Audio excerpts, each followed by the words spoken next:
If an evacuation is necessary, guiding lights will illuminate to guide you to the exit.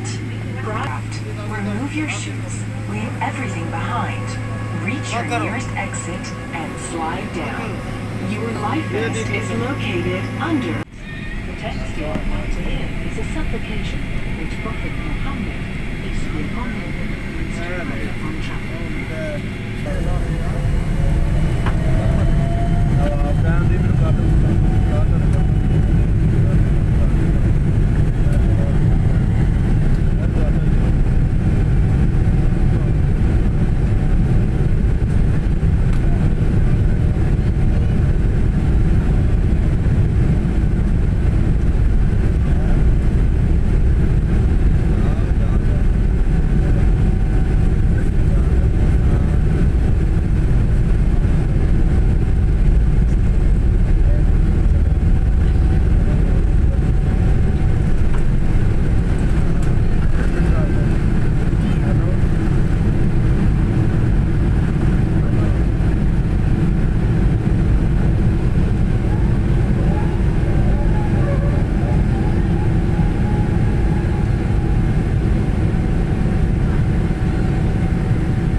indicated for landing. Thank you.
في مطار الملك عبد العزيز الدولي بمدينة جدة. هذا التوقيت المحلي إلى الساعة 3:30 مساء، ودرجة الحرارة الخارجية المتوقعة 22 درجة مئوية. من أجل سلامتكم وراحتكم المرجو البقاء في مقاعدكم حتى تقف الطائرة تماما وتطفئ إشارة ترجمة المقاعد. نرجو تكون الصحاب جميعا تعلمكم الشخصية قبل مغادرة الطائرة. نتمنى لكم طيب الإقامة. إلى نراكم مرة أخرى. على أحلى أهلا. Studio Alone has been. Stay tuned in the evening.